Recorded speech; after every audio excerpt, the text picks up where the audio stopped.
So hello there everyone and welcome to another episode of the DNF1 F1 podcast. Once again, I'm your host Adam Burns and joining me again from the telephone is Courtney Pine. Courtney, how are you doing today? Very good, Adam. And good evening, ladies and gentlemen. So how you been keeping? You've been busy last week or so since our last recording? Yeah, carrying on, doing my bits and bobs over at the farm. Keeping myself sane somehow. And we managing, as a motorbike goes across, nice, very nice.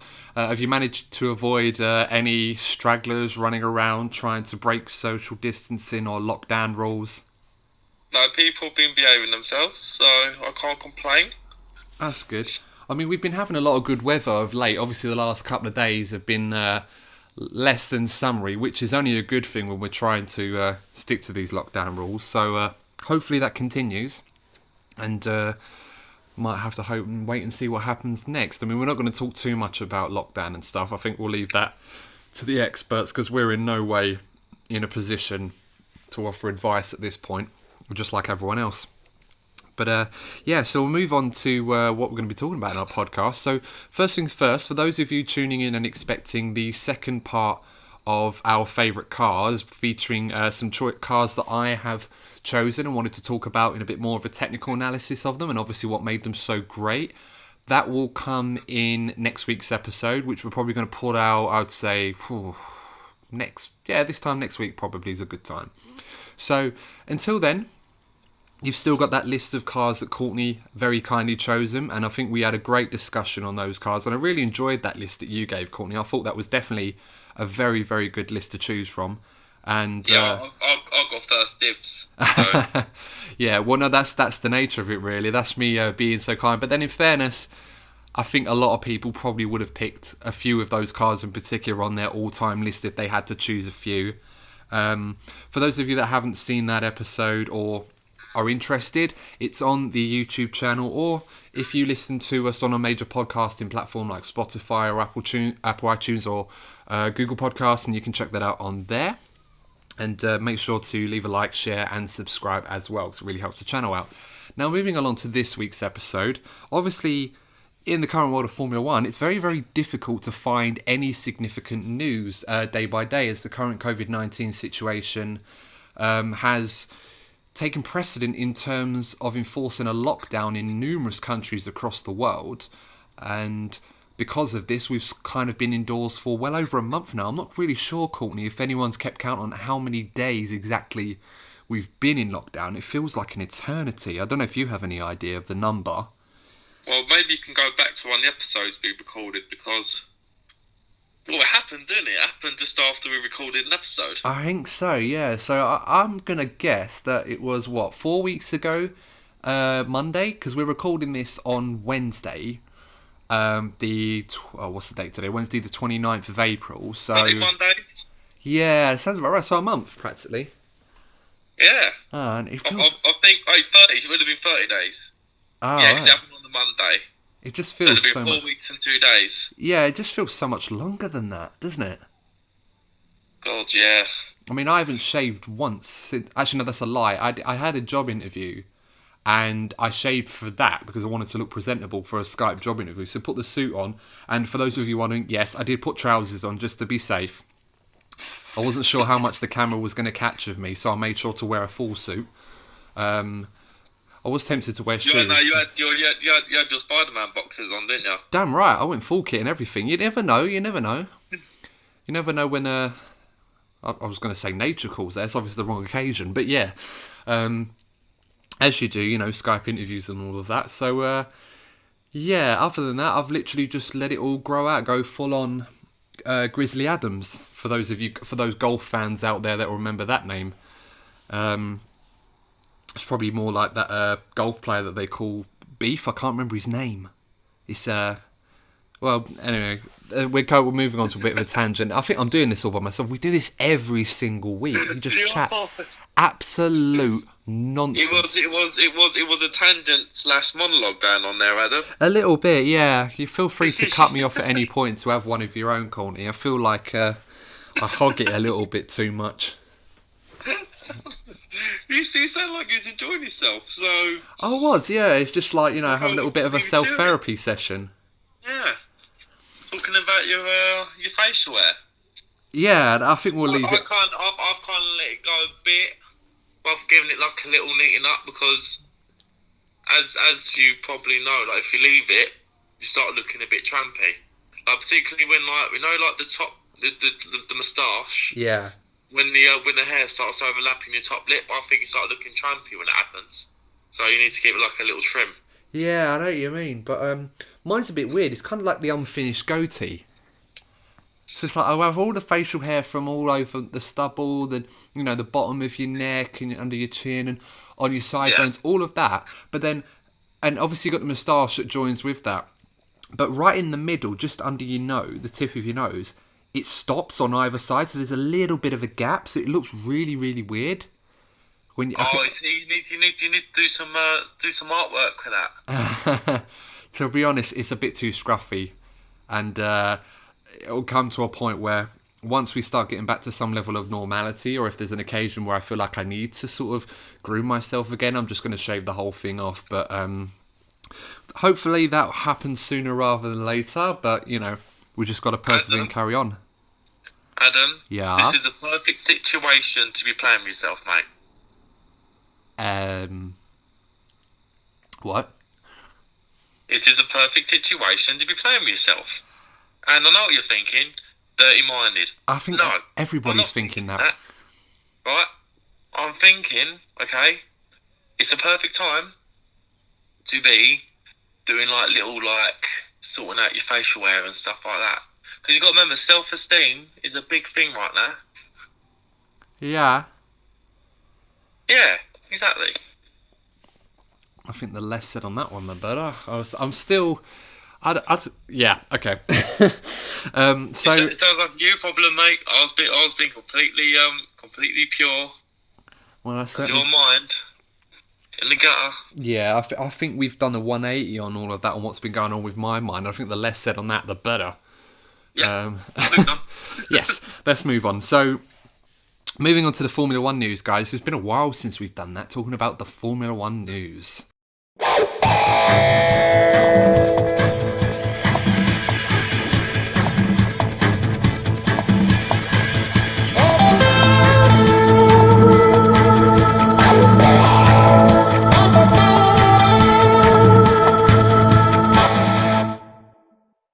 So, I think the news on everybody's lips at the moment in the Formula 1 world is when on earth are we going to be in a position where we can come back to start racing again? And interestingly, a few different stories have actually been doing the rounds this week, most notably on the F1 website. And I get my news updates on F1 directly from the app, which I have on my mobile. And it's a good app if you want to keep up to date with Formula 1 news. I use it and it does the job really. It's a reputable news source. It's directly from the horse's mouth. And I got a nice little notification the other day, a statement from F1 CEO Chase Carey. And basically he was talking about the current situation with COVID-19, how the Formula 1 world and Liberty Media in particular are trying to manage this crisis in the best way that they can. And obviously the question coming to him quite often is, when are we going to be able to go racing again? Now, long story short, his statement has basically alluded to a target date being the weekend of the 3rd to the 5th of July in Austria. Now, okay. Mm-hmm. When you edit this video, yes, can you please put some celebration music in the background when you announce the date? I still think it's a bit premature though for that. It's something. I mean, yes, it is. These are desperate times. There's even some kind of hope. Just let it be. Have some celebration music going. I'm sorry. I just naturally play devil's advocate in these kind of situations. I'm like, I see this, and yes, it's encouraging. And don't get me wrong. I'm excited about the possibility that this is a reality and that this is a realistic target date. And I feel like post Australia, where we had the absolute debacle and shambles of how the Formula 1 bosses handles this situation in Australia, not to go too much into that, they've actually been very, very good and realistic in terms of what they've needed to do. Funny enough, that was the F1 app making a notification again, just to remind me to watch the highlights of the 1999 European Grand Prix, famously won by Johnny Herbert in the Stewart, which was the final win of his career. But yeah, moving on, that's a great race. For those of you who haven't seen it, that was a really, really good race. I definitely recommend that you watch that if you ever get the chance. But the issue at hand that I always find is that, yes, despite the fact that they were so bad at handling the Australian Grand Prix in that situation, since then, they've been very, very cautious in terms of how they've been able to manage this potential return. They've managed to avoid going about this in the wrong way. They've managed to avoid getting people's hopes up with unrealistic targets. I think compared to other sports, you probably agree, Courtney, like football, for example, there've been particularly in England, there's been so much talk about what's going to happen with the rest of the Premier League season. What's going to be happening in terms of when people can come back to playing football? Will it be safe to do that? Will it be safe to train again? What venues are going to be used? Will there be fans? How do we handle the influx of crowds that are going to be turning up to these venues? And etc, etc, etc, just for the sake of getting the season finished. Like football, Formula One, in a way, does need to complete the season, maybe more so than football. There has to be some sort of racing in 2020 because of the financial pitfalls that are going to be attributed to that. Now, before I go any further, I'm not advocating protecting the economy over human life. I would never, in my right mind, suggest that making money or, making the economy go around, I'm not an economist, I'm an accountant, so there's only so much I can say on this, but I just feel that Formula One, so far, has to continue to be careful about trying to get people's hopes up and trying to put targets or deadlines on going to races and to start racing again without ensuring that the right precautions and procedures are in place to ensure that not only is it right to actually go racing again and safe,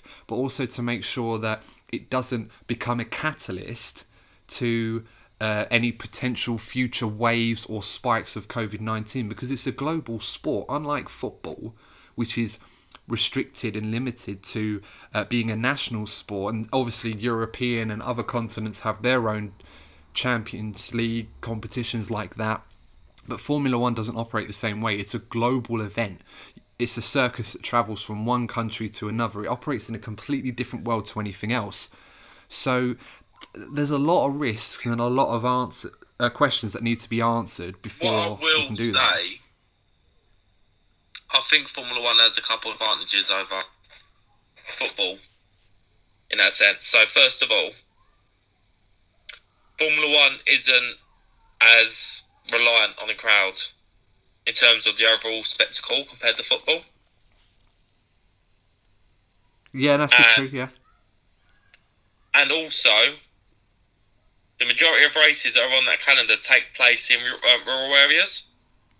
So the risk of crowds of people turning up is a lot lower than the Premier League, for example. So, if you think about it, if West Ham were to play a game at home, come on, it's right by Stratford or Westfield. You're gonna get people outside the grounds and stuff. Whereas with Formula One, it's a lot more easier to manage. And also the whole Formula One community, they are kings when it comes to logistics. This is right up their street. If anybody can do it, it would be the people within the Formula One community. Well, I think the advantage, as you've mentioned, and those are a lot of good points, Courtney, absolutely agree with them in that regard, that the advantage Formula One has, as you mentioned, there's a lot of tracks that go in rural areas at least 20 to 30 miles away from city centres. I mean, for example, Spa-Francorchamps is obviously it's situated in a very, very small village in Belgium, but the next big city, Brussels, is around about a 2-hour drive from there. Yeah. And you know this, and I know this from personal experience from when we actually went there.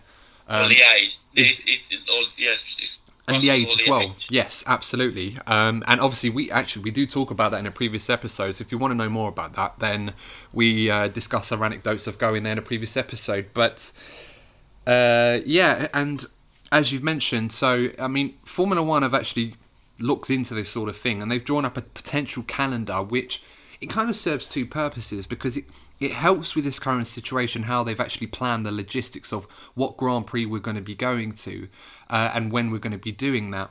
And they've broken this down into continents. Now, the reason why this serves a second purpose is there was always this talk for a few years now of wanting to increase the number of races on the Formula One calendar to around 24, 25 a season.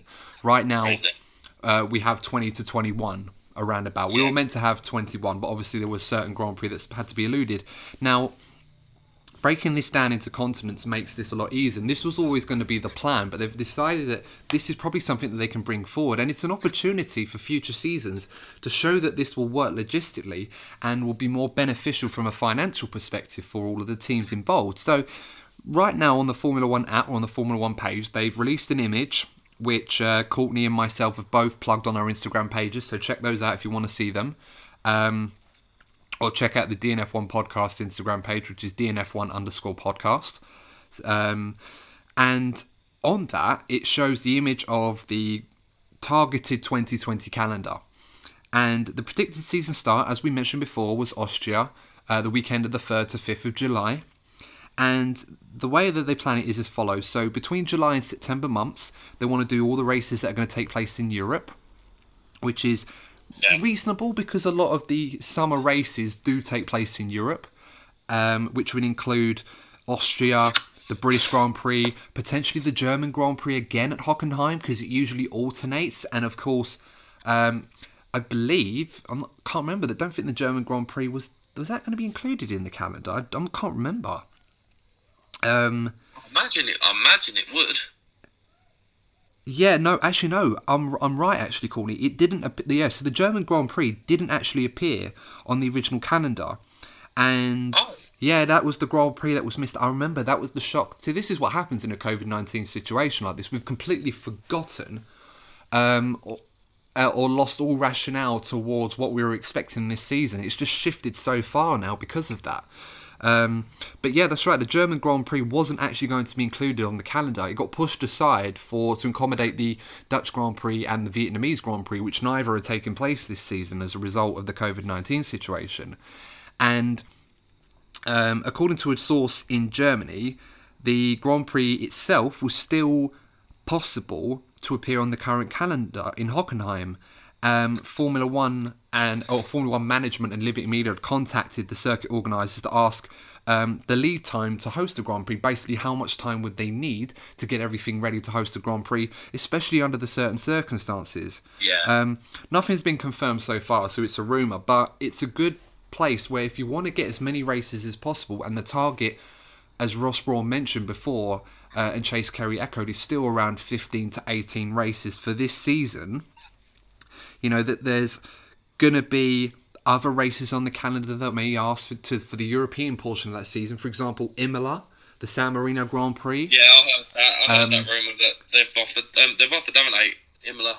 Yes, and the idea of that would be held after the Italian Grand Prix race to aid, from a logistics perspective, it'd be very easy because they border each other, and it'd be very easy to hold a race at Monza and then move straight to Imola. Which they never did, even in the older days of Formula One, when the San Marino Grand Prix was on the calendar. And that was discontinued, I believe, trying to memory serves me right, I think it was discontinued after 2006.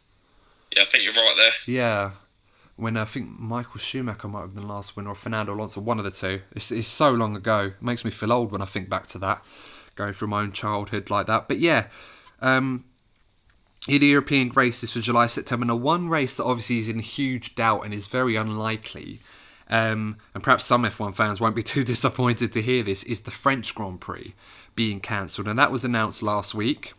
that was going to be confirmed that was going to be cancelled, mostly because the French government had prohibited all sporting events to take place prior to September, which included the football national competitions in France, Ligue 1 and Ligue 2. Ligue 2, I should say, not 2, that's 3, which would be Ligue 1 and 2 in France. Those have both been null and voided in line with this government protocol and legislation, and Formula 1 is no different in that regard, where the French Grand Prix has been indefinitely postponed and most likely will not take place even under this revised calendar. So then from September to October, they move on to Eurasia and Asia, so that'll be potentially maybe the return of the Chinese Grand Prix. We mentioned in a previous episode that the Porsche World Endurance Championship team were doing some tests at a private event in Shanghai, which was the first. Didn't they have some horse racing recently in Hong Kong? I don't know. Did they? I think so. So I think they are doing some kind of sporting events in China at the moment. I mean, they were the first country, obviously, to go through this outbreak where the virus originated from, and they were also, not too long ago, Wuhan in particular, the epicenter for it when it first started, they lifted their lockdown, I should say, and obviously have eased back into some sense of normality, which includes sporting events taking place there. So, yeah, I don't know personally if that's true. Let us know in the comment section, guys, if you know of that and if that is the case. But, of course, there's always been the aim since this begun to include the Chinese Grand Prix on the F1 calendar, and obviously this serves as the right opportunity to do that. Other races like Japan, I don't know about Vietnam personally. If they can try it, then great, but I wouldn't be surprised if that got held back a year, which would be a shame for them. October, November, they're going to be doing Asia and the America races, so obviously the Canadian Grand Prix might return. Unlikely, being a street circuit and so close to Montreal, so probably no. But there's certainly the Grand Prix in Austin, Texas, definitely an option. And then December ending the season in Abu Dhabi as the season finale in the Gulf. There are races you look at. Yeah. Like Texas, Bahrain, Abu Dhabi, and I think they'd be very easy. They'd be very easy to do in comparison. As you said, like street circuits, I can't see Singapore happening. No, so I think the first rule of thumb would be to eliminate all street circuits. Yeah. So obviously some of these races were going to happen anyway, but Albert Park, Australia, definitely no. Monaco, definitely not. Even if they could, there's not really a time where you could fit it in. Monaco's quite unique in that it has certain times in the year where you can actually host a Grand Prix, and even in the event where we are in now, where nothing is happening in Monaco, you can't just simply plop it in. It has a specific time when Formula 1 needs to happen in Monaco, or it just can't happen. That's already going to be gone by the time we even get to the point where we may, if in a best case scenario where we're racing again in Austria. And I think we should stress all of that we're talking about right now is best case scenario. So another reason why I'm a little skeptical, but of course we can go into that a bit more as and when. What other races? I mean, Canada we've mentioned, as I said, unlikely because it's so close to Montreal in that regard, and it is a street circuit in its nature, so definitely not there. Singapore, Azerbaijan, definite no-no. For me, I can't see. I mean, that was originally touted as a potential start date for the calendar, but this was overly optimistic before we started to grasp the actual reality of the situation. So definitely not in Azerbaijan, in the middle of Baku city centre. So, yeah, when we look at those races, so we're looking at more of the old-fashioned races. So I suppose for an F1 purist, Courtney, there is some positive, I suppose, to take from this, is the races in the past that people used to know and love, bar the exception of one or two, used to be on these rural, proper Formula 1 circuits where you wouldn't have too many runoff areas. It'd be old gravel. It'd be a long way from the city centres. So, yeah, it's kind of a bit of a... On there, there's also potential for there to be double headers in Austria and Great Britain. Yes, that's another good point. I'm glad you mentioned that because that brings us around to this. So, Yeah, there's also been news about the British Grand Prix.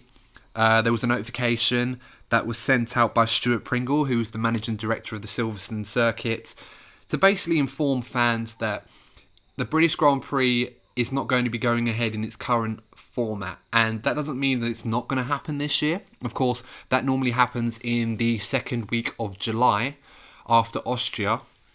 And this year in particular, Stuart Pringle has said to fans that if the British Grand Prix does happen, it's going to be behind closed doors. And the reason for this notification was to offer fans an opportunity to either request a refund for their tickets or to forego them and actually use them next year, when ideally we might be back to some sort of normal racing circumstances for the 2021 season.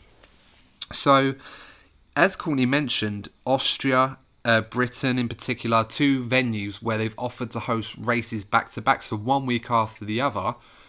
You wouldn't have a race like Saturday, Sunday, Monday. You'd have a Saturday, Sunday event, and then you'd have another Saturday, Sunday event the subsequent week after that. So, I mean, that's a good way. I feel that you could incorporate certain races. I know there was always that talk about doing a reverse race, like at Silverstone, for example. They talked about that. Now, it does sound a fun idea, and I think the races Scott Mitchell did a tutorial lap on the Races YouTube channel, which you should definitely check this out because it's a really good video. And what he does, he actually does a lap around the Silverstone circuit in reverse on the F1 2019 game, and he actually showcases what the track would be like, how you would go about it on a hot lap to the best of his ability, and obviously some of the permutations and prerequisites that would be required in order to make sure that the track was not only safe for drivers, but obviously for any potential attending fans. Now, of course, that's not going to be an issue because there aren't going to be fans there anyway, but there were some issues that did look very difficult to resolve, and more importantly, look very complicated to resolve in terms of a week turnaround to actually make it safe to race. I think another issue that needs to be looked at is how do we incorporate having on-track marshals, because of course I'm of the opinion where social distancing doesn't look like that's going to go away anytime soon, even if we're in a situation where lockdowns are lifted and there are a lot less restrictions on what you can do in terms of this outbreak when it comes to its latter stages, hopefully sooner rather than later. How you manage to have the right number of marshals in the right areas on the track, but also maintaining and respecting social distancing. I suppose it'd come down to testing, Adam. Yeah, there's got to be some procedures in place. I mean, my guess would be that teams would be able to purchase test kits to be able to test their drivers, their staff, anyone that goes to these events working with the team. And it's going to be purely people involved in the actual competition, not necessarily guests or anything like that. That's going to be mitigated to completely no one other than the essential travellers. Sorry, there's my phone buzzing there. Someone messaging me. I should put that on silent. There we go. And again. Never happens in singles. So that's something that they could incorporate, and I feel like probably something they should be able to do when it's safer to purchase. I mean, because one thing I think we need to avoid is a situation where Formula One teams are purchasing these kits now because it takes the kits away from people that need them, more importantly. And that's certainly something that's been in the news a lot, how certain governments in particular are not testing enough in some countries. The last thing Formula One wants to be seen as an instigator for buying too many kits for inappropriate causes, if you want to call racing an inappropriate cause in this current situation, and also perhaps being a catalyst for transmitting this virus or spreading it even worse. So there are those. It is in. The first event is in just over 2 months' time. In terms of testing, I think because of the importance of testing when it comes to getting back to normality, a lot will be invested into testing, and I think there'll be a lot. Just being an optimist here, I think there'll be a lot of progress when it comes to the number of test kits available by the time we get to July. Yeah, no, that's a fair point. I think it is strange because it's something that I've always personally felt that, and I'm not going to talk about specific governments in particular. I'll leave you guys to do your own research on some that are doing better than others. I mean, I've always admired the New Zealand approach to this COVID-19 situation, where they've took a no nonsense approach. South Korea as well, another country that's literally just tested, and done everything that they could. Just to note, pull out two in particular that I feel that are doing a good job. And it's, as I said, it's one of those situations where people have to really take stock and make sure that we're not putting ourselves in a position where we're trying to force the issue of making Formula One happen as soon as possible, as much as we want it to, when we haven't put ourselves in a situation around the world where we feel like it's safe to start doing that again. I mean, we talked about before, Courtney, I think back in the episode when as the Australian Grand Prix had got cancelled, that Formula One operates in a completely different world to the rest of the world. And this is kind of the first time in a very, very long time where the Formula One world has to coexist with the restrictions and the needs of the real world, and put that first as a precedent over its own. And we don't want to verge back into that realm where Formula One can kind of work within its own rules that don't necessarily fit the criteria of what's required in the real world, or at least or at worst hinder it. So there's that obstacle that has to be managed. I think in terms of an ethical standpoint, I think that, the Formula One community should be looked at in a good light overall, because you think about what the engineers have been doing, helping develop ventilators and stuff. So I think from an ethical standpoint, I think the Formula One community will come out well from this, even if they were deemed to be like using test kits to make events happen. Yeah, you're absolutely right. I think that point does need to be made. I know I've said a lot of stuff that make it seem like, oh, this ain't going right, but no, one thing that Formula One should be commended for is the team's work and their own efforts in improving the resources available, particularly Mercedes in particular with their with what they've done, and other teams as well. Everyone's played their part, not to single one out in particular, but some of the innovations Mercedes have made have been absolutely brilliant, and every team has diverted resources to improve the situation and create pieces of breathing apparatus and devices that have been transferred and used by many health services across the world. I mean, one particular one that comes to mind is that device that Mercedes had helped with to reverse engineer with UCL, and they managed to turn that around in less than 24 hours or something like that, and were able to produce a working version of it that they could send out within 100. Which is incredible.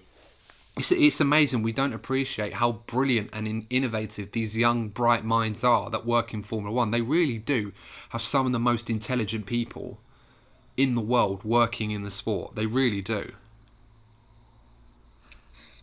Well, applause to them, because it didn't have to.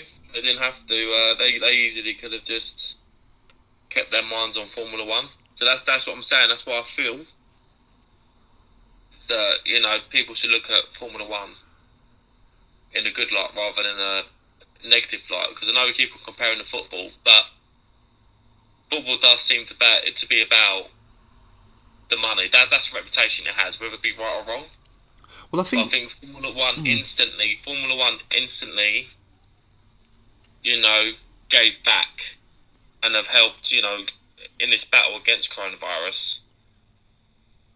Whereas with football, there was the players, were hoping that their money for reductions were going towards charities in the NHS and stuff. But there were stories about certain clubs trying to furlough their staff. So there was a negative press when it comes to football compared with Formula One. I think football is a very easy target. I mean, for example, we can talk about the Health Secretary in the UK, Matt Hancock. He was asked a question about this when he was taking questions on behalf of Boris Johnson, who at the time was recovering from COVID-19. Of course, thankfully, he's much better now. And I suppose probably a good opportunity to congratulate him and his partner on the birth of their first child, which obviously came out in the news today. So, congratulations to them on that. But Matt Hancock was asked a question about Premier League footballers and obviously stuff that they're doing to help out, and he came out and said that they need to be doing more or need to dig into their pockets. Not to paraphrase him too much or misquote what he said, I'm not going to do that, but the gist of it was he basically swerved the attention towards them and obviously the clubs that had furloughed their staff, as you'd mentioned, and particularly players that perhaps were in the process of donating money to charities or putting up initiatives to help out, which they were already doing, because the fact that they all came out very, very quickly after that suggested that it was not reactionary. This was something they always planned to do. And I feel like sometimes footballers do get a bad rep on this because, particularly in England, it's a very much well known that footballers are very easily targeted when they've done something wrong. I mean, we talk about memories of the past of, for example, David Beckham. I very much remember that situation where he kicked out at the Atletico Madrid manager Diego Simeone when they played against each other in the '98 World Cup, where he got red carded, if you remember that, Courtney. I remember. Yeah, very much. I mean, Englishmen, we remember that very well, English football fans. And for the next 3 years, David Beckham was booed, he was harassed, he was taunted. Some people were even going to the extremes of building effigies of him and burning them, and sending death threats. I know where that happened. I know where that happened as well. Yeah, it was disgraceful behaviour, which we would never commend at all. In general, you wouldn't do that to people in general, let alone footballers. But apparently that these people it's okay to target them for abuse or slander them and everything else because they earn bucket loads of money for what they do. And the point that we're trying to make is that, yes, footballers, they don't contribute in the same way that people involved in Formula One would. For example, the technicians, the innovators, the brilliant geniuses that work in the sport. But what footballers are able to contribute is the vast sums of money that they have, in terms of being able to donate money to good causes and use their reputation and their voice that they have and their influence to actually do good, which I believe there's a lot that does happen that doesn't get reported for footballers. So where Formula One can contribute with the technology, the minds, the geniuses that they have to improve the sport, and of course the production facilities that the manufacturers all have, which they've put to very good use, they do that their way, and footballers will be able to donate money and donate to good causes, buy the PPE and distribute that to local healthcare and care homes and everywhere across the world that need it most. So I agree. They give different things, but sometimes I do feel compared to Formula One, footballers do get much, much worse treatment in terms of how they're perceived in the media, because some footballers, for example, and I'm not going to pick this person out purely because of who it is. I'm going to pick him out because he's most likely the highest earner. So just as a quick comparison, you don't try... If Lewis Hamilton was put out in the spotlight, and Lewis has been targeted before, but I'm surprised that news outlets or media have not tried to target Lewis Hamilton in particular, because Lewis is the sort of person that does a lot of good things and raises a lot of awareness and is involved in a lot of good causes, which only people in the Formula One community seem to acknowledge and praise him for. But when it comes to a situation like this in terms of money, I'm surprised, being probably the highest earner in the sport, he hasn't been targeted more by the media or tried to get people on his back to do more than he already is, which is already a lot. They don't usually hold back in targeting Lewis Hamilton. Yeah, and I don't mind going on record saying this because I'm an accountant, so I understand this situation quite well. When Lewis Hamilton was targeted the other year for his private jet that he no longer owns, and obviously the situation with that was that they claimed that he was reclaiming the tax on it. and he wasn't paying it properly, which was completely misinformation because he was reclaiming it on behalf of his business and it wasn't used from a personal perspective. I'm not going to go into the details of how that works and how that's legal, but the fact is what he was doing was legal from a business perspective, but newspapers weren't interested in that. They just saw Lewis Hamilton claims back 10 million or however much it was, millions of pounds in tax on a jet used by his business ventures.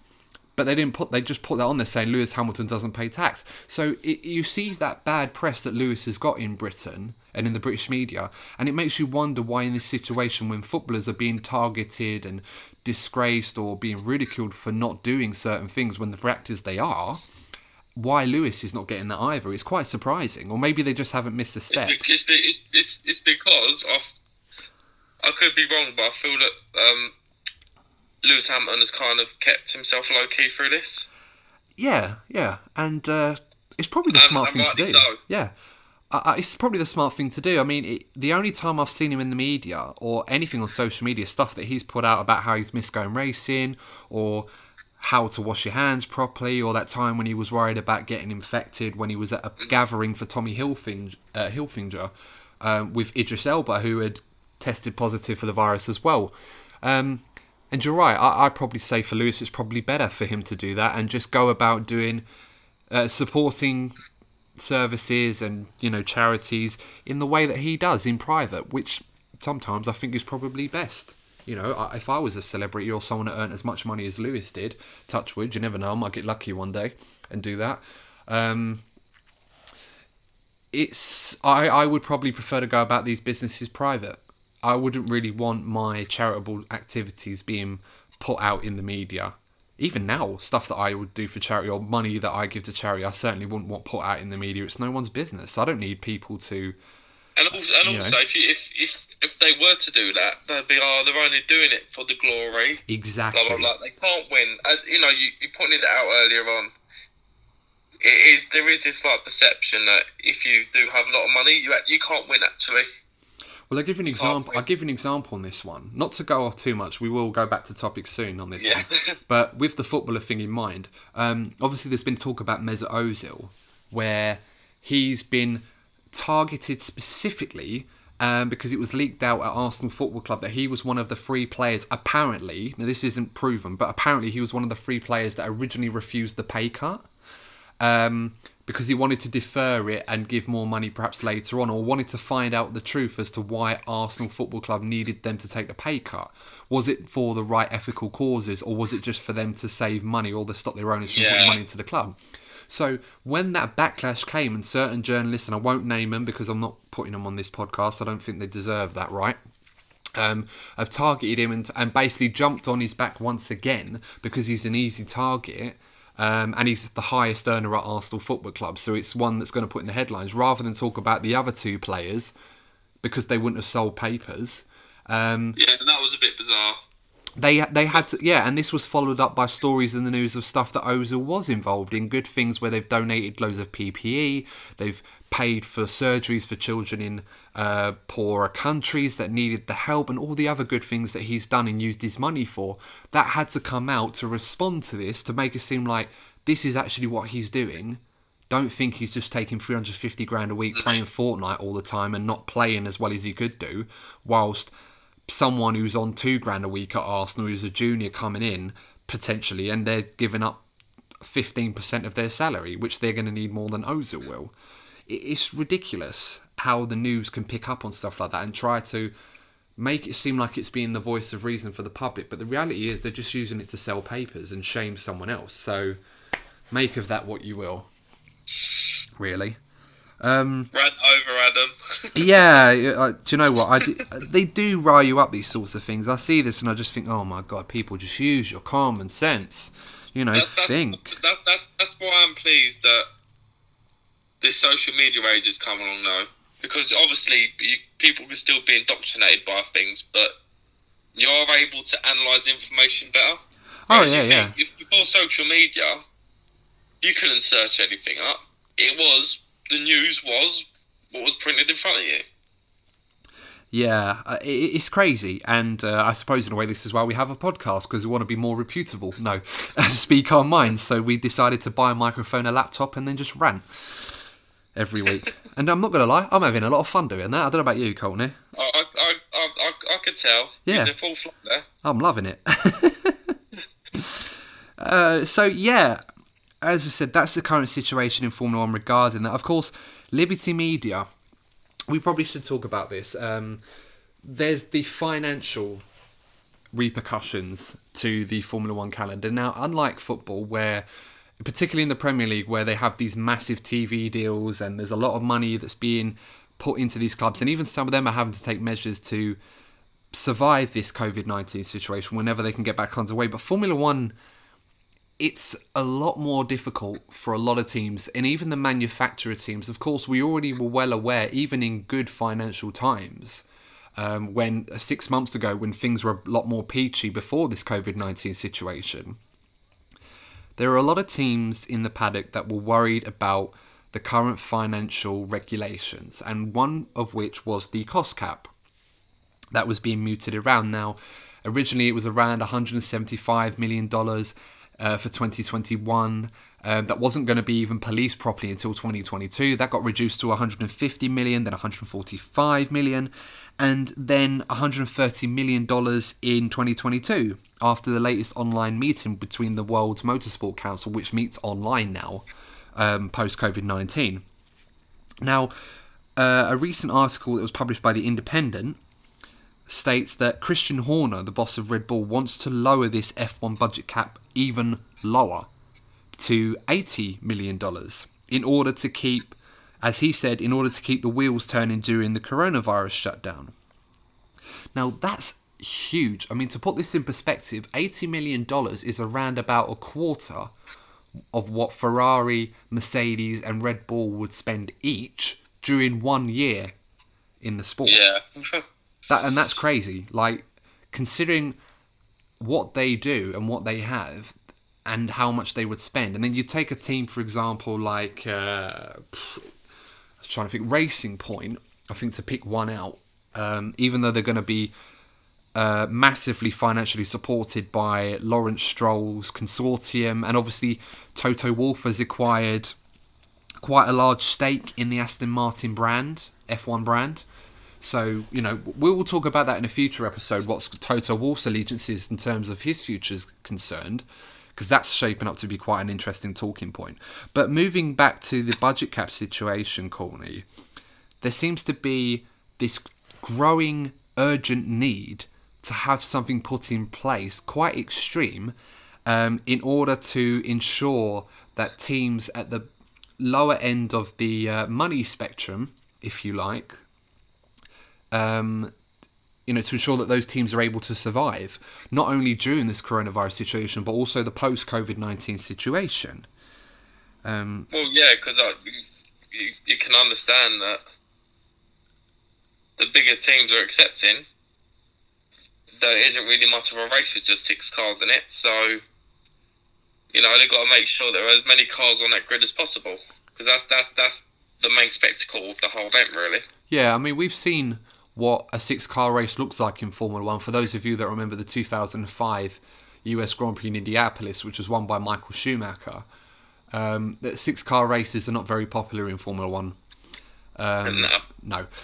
Even if all 6 cars were very close together, unlike that race where it was literally just the 2 Ferraris and they were never going to fight each other. And you know, that's how it was. The battle for third place was the one that people wanted to see. That was half a minute behind them. But I digress. But in this case, coming from Christian Horner, I think it's a good idea to look at reducing the budget cap for this season even lower. It is this, you know, if he follows it up, it is big news for somebody from the big teams to say that is big news. It is big news, and I think it's a great endorsement. However, again, and I'm going to play devil's advocate on this one again, because even though I think it's a good idea to help ensure that these smaller teams are not only given the opportunity to survive in the sport when their revenue streams are going to literally be down to the bare minimum, let alone what's going on with Liberty Media and Formula One in terms of a business enterprise, but it also makes sure that these smaller teams do not fall behind when the season does start, because let's not forget, these cost caps are put in place for 2021, 2022, when eventually the new rules kick into place, as they've been revised, pushed back a year. But they don't want to be in a situation where the bigger teams now know that they've got 2 years effectively, or perhaps at the least 1 extra year in terms of development on the current cars before the new ones take precedent again, to put loads and loads of money into their current cars. And the resulting factor of that would most likely be, where the smaller teams can't put in that kind of money, that the bigger teams are just going to create an even larger gulf to the competition than they already have, similar to what happened in 2017 and 2014 as well.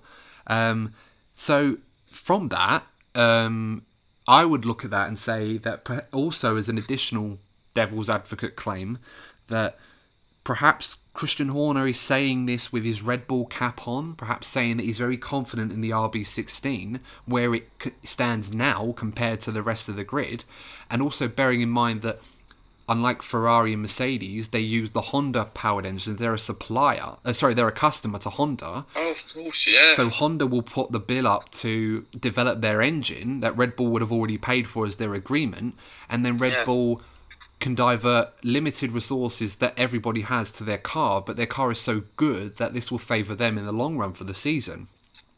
I'm not insinuating that's the main... that's the rationale for Christian Horner's statement to reduce the budget cap. I very much agree that this is necessary to continue the sport, not only for all the teams, but also the venues as well. But there is part of me that does look at this and think perhaps he's trying to mitigate not necessarily the smaller teams catching Red Bull, but stopping Ferrari and Mercedes from spending ridiculous amounts of money to not only pull away from Red Bull, but force Red Bull to have to spend lots of money to keep up. Because they can't exactly just say no. They're kind of put in a position where they're damned if they do, damned if they don't. Like a catch-22. So... Well, that's the thing. Well, that is their job, to be fair, to do their best to be number one. So, you can't really judge him for that. If he's trying to think of any possible way to take any kind of advantage going into the next couple of years or so, you can't really blame him for doing it. No, I can't either. I mean, in his quotes, he said that he suggested that this is probably the best idea, and it would be to legalise customer cars. Currently, teams can buy a limited amount of components from the bigger teams, engines, gearboxes, suspension, the main components, but they can't buy the entire design of a car and replicate the following year.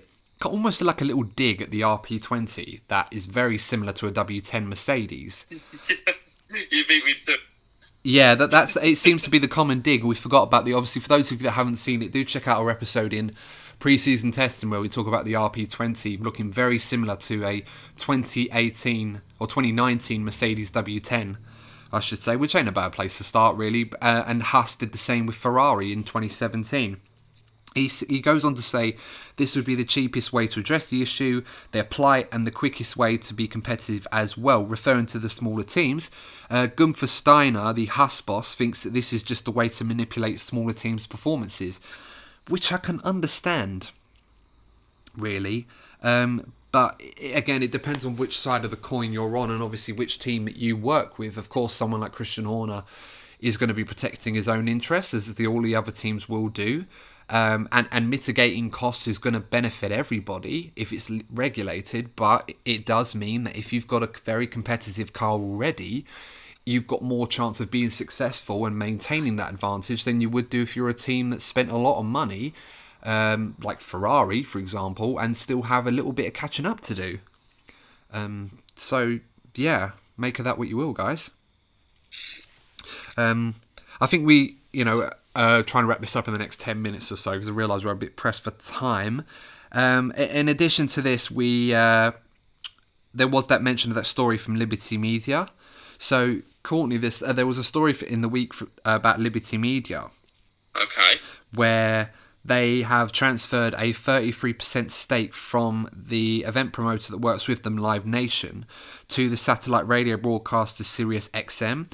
Now, long story short of this one, guys, this allowed them to generate further cash liquidity, or cash in hand, if you like, by approximately $1.4 billion, which is a pretty sizable chunk of funds there. The reason for this is so that they've managed to have an extra $1.4 billion of cash to generate to the teams and track venues in order to survive the coronavirus shutdown. Now, of course, as we know, with the certain teams and certain tracks that are not able to go to and host races, it does take away the money that they would generate in revenue. Of course, the tracks themselves would pay a host fee to Formula One to host these events, and obviously would generate a lot of revenue from fans that turn up. Now, if you're going to have races that are going to be raced behind closed doors, and some races may not even have a host the events at all, you're losing a large amount of revenue that you're going to be taking for the year. I mean, they earn revenue throughout the year anyway, and of course other events which aren't taking place at the moment, and Formula One is always the flagship event at these circuits every single year. So to take that away from them, there has to be a massive need to generate some form of revenue, and by doing this, Liberty Media, it's a very good initiative if it's true what they're trying to do to give them money in advance to help them through this. I mean, we should stress this is mainly for the teams that need the money. So Williams, McLaren in some regard, Haas, Renault, just to name a few. These are the sort of teams that definitely need the money, not necessarily the manufacturer teams or Racing Point, which has got the Lawrence Stroll / Toto Wolff consortium to financially support them during this time. And ticket sales at certain tracks have been completely blocked because most of the races, if not all of them, are going to be behind closed doors this season, if and when we get some Formula One action. The aim this season is to complete 15 to 18 races, but as I said before, Chase Carey, the CEO of Liberty Media and Formula One Management, has repeated that F1 will begin at some point this summer, and that they have scenarios for 0 races, anywhere from 15 to 18 races, and races that begin with no fans present and only the team. So it's a nice gesture from them, and it's good to see that they're putting money into the sport and making sure that the continuity of it is remaining, because at the end of the day, the last thing you want... That is the most important thing. Yeah. You don't want teams and tracks to have to pull out of the sport or pull out altogether, because what happens in a post-COVID-19 world is you'll have nowhere to race, except for Monaco, because that's basically a free event. Don't want to get too into the politics and economics of things, but through this whole thing, people have to be, companies and governments have to use up reserves in order to make sure we go back to normality and kickstart once this is all over. Yeah, and that's going to take a lot longer than just turning up to Austria and all of a sudden everything's back to normal. We may not find ourselves back in a normal situation until 2021, 2022, when everything gets flipped on its head again. So still a lot to be changed. And in addition to this, there was obviously talk about upgrades to the cars, when we're going to expect to see those, and work from the teams. When are they going to be able to go back to working on the cars and going back to some form of normality? And this brings us nicely to the final thing we should talk about in this episode, that the FIA with the World Motorsport Council, we talked about this before already, that, as I said, they announced the extension of the mandatory shutdown period for 35 to 63 days, and for manufacturers 35 to 49. Now, I know we talked about this earlier in this episode, so I'm not sort of double repeating myself or anything like that. But this does have a factor in terms of the aerodynamic developments and power unit developments, because obviously the idea for them is to mitigate teams from going back to work to get an advantage.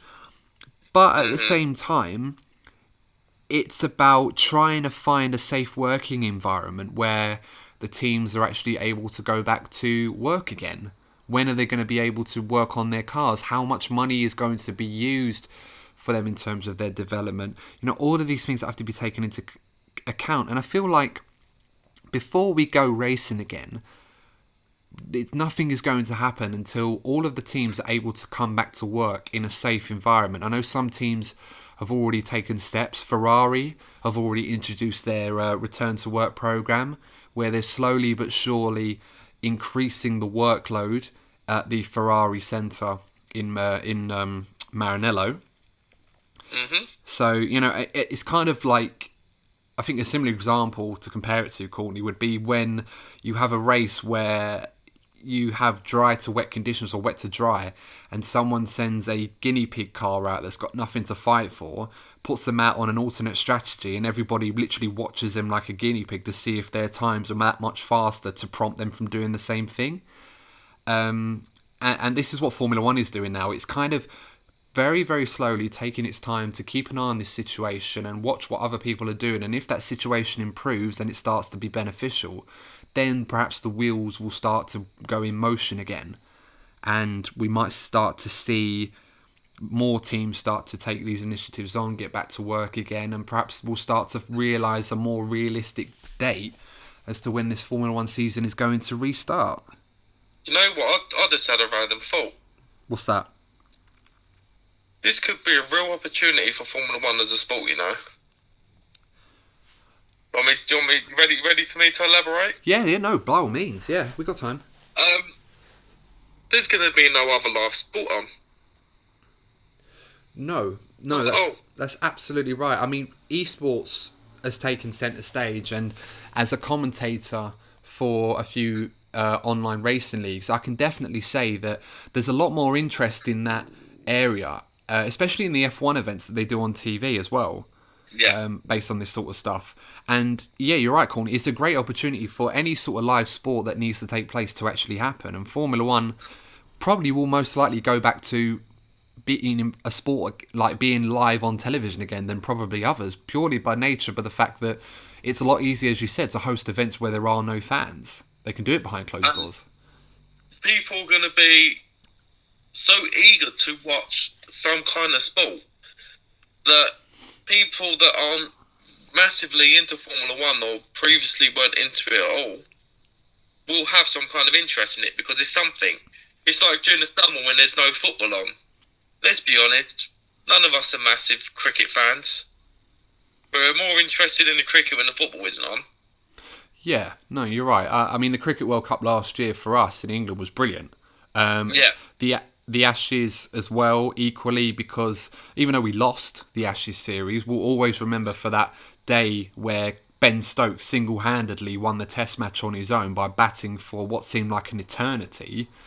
And obviously Wimbledon, that's not happening this year, but Wimbledon, the tennis, that happens every summer in Britain. It's one of those flagship events in the summer that we always build up to, and Formula One is very much a big part of that post-football season. And as you're absolutely right, it could play a huge role in terms of shaping sport for the future, and obviously having centre stage as being the only major sport of its kind that's going to exist. So it will bring a large TV audience, and I think that kind of brings us...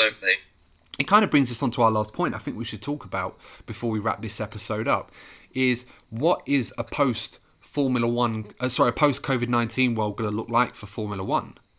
From not just a racing perspective, but also from an entrepreneurial perspective, a business perspective. Because that's something that I feel like needs to be addressed, and people perhaps haven't given enough thought to. For example, what businesses do they invest in? What technologies should we be looking into invest in the future? And Formula One's always been at the forefront of these things, these innovations, to kind of lead the way, be the pioneers for this kind of entrepreneurial mindset. And the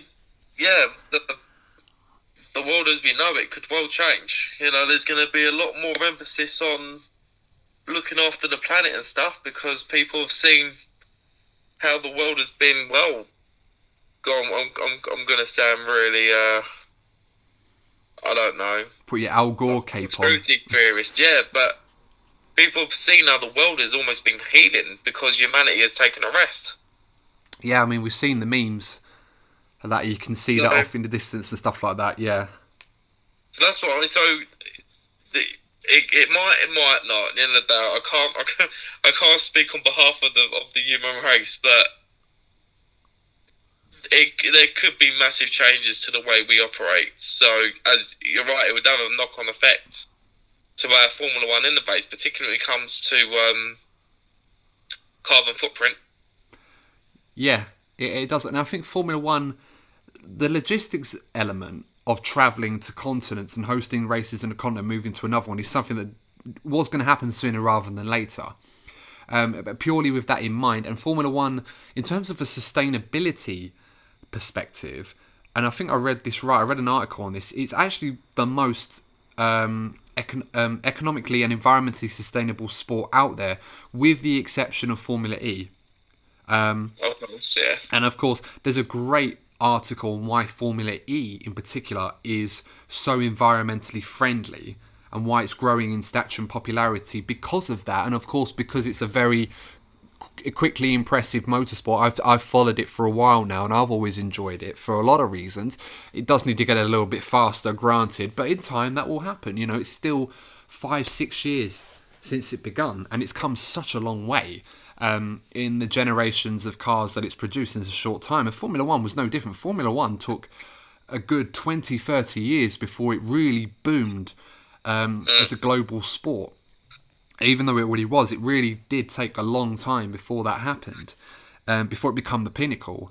I think from an entrepreneurial perspective, Courtney, I would say that the budget cap situation is an important factor, and that does need to be looked at. And this may serve as a catalyst to actually get something put down that's sustainable for every single team and can suit their own narratives and please not everybody, but certainly the majority, to make it work.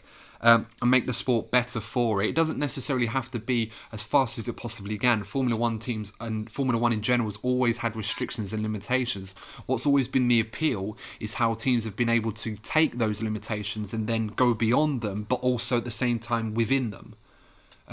Some more than others, but we won't go into that too much. And of course, maybe investing in businesses that promote remote working, home working, safer environments. Perhaps that's something that has been overlooked for a long time, but given the nature of the world that we see it right now, is one thing we've realised is that the world can still exist from a professional perspective with a lot of remote and home working. I mean, I'm working from home, and that would have never been considered before when I was working there. I'd worked where I work at the moment. I've worked there for about 5-6 years, and this is the first time I've actually ever worked from home properly.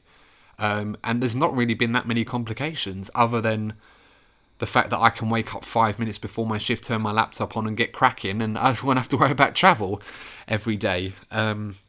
We've moved so far in such a short time. So it's little things like that. And of course, how much do you actually need to take with you to host these events? How much, from a logistics perspective, do we actually need? And Formula One has always operated on cutting costs and restricting what it needs. I mean, it was an absolute circus. Yeah, exactly. I mean, do you remember before, and this is showing our age a little bit as fans, that back in the 90s and the early 2000s, Formula One teams would take as many as 3 or 4 cars to every single event, whereas now you've literally got one car. And the amount of tyres. Yeah, oh wow. I mean, one exception to this was back in the 2005 season.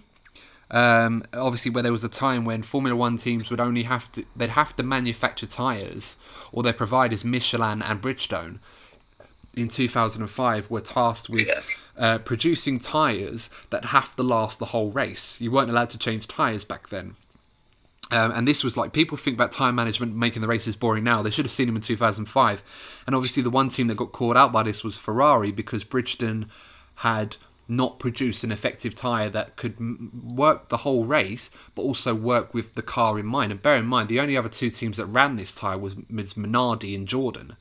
Not exactly the 2 teams at the time that Bridgestone focused on. It was purely a Ferrari thing, and Michelin, with the exception of the US Grand Prix, had made this work. Hence why Ferrari were nowhere that season, and yet McLaren, Williams, Renault, BAR, Honda was so strong by comparison, because they all run the Michelin tyres. It's just stuff that Formula One needs to look at too. These measures where, on top of what they've already been doing to cut costs and make things more environmentally and business friendly, they need to then take that bar they've already set and then raise it even higher. it's a great opportunity for the future of the sport to really take advantage of this situation and make a positive out of it. But so many unknowns and so many things and developments to come. And I believe that's probably, if it's all right with you, Courtney, unless there's anything you want to add to that. No, I think it sounds like a good opportunity to round things up. Yeah, I mean, there was a few other things that we wanted to talk about, but I think we'll save that for an episode for next week. So, with that in mind, guys, I hope you're all doing okay and have enjoyed this episode. Make sure to give us a like, share, and subscribe to our YouTube channel. That's DNF1-F1 Podcast. Of course, if you're listening to us on your major podcasting platform, be it Spotify, Apple Podcasts, Google Podcasts, make sure to download and follow us on there. And of course, make sure to follow the Instagram and Twitter pages, which are both DNF1_podcast. Particularly the Instagram page. Courtney does a lot of great work on there, and it's just pure memes. It's the sort of stuff Thank you. It is content that you definitely don't want to miss out for. It's beautiful content. So worthy of a follow. Definitely, purely because I have no involvement of it, so that's another reason to have more. No, anywho, self-deprivation aside, that's a great way to wrap this up. So, Courtney, thank you once again for joining us. Always a pleasure talking F1 with you, mate. And take care, guys. We will see you for the next episode next week, and take it easy. All the best. See you soon.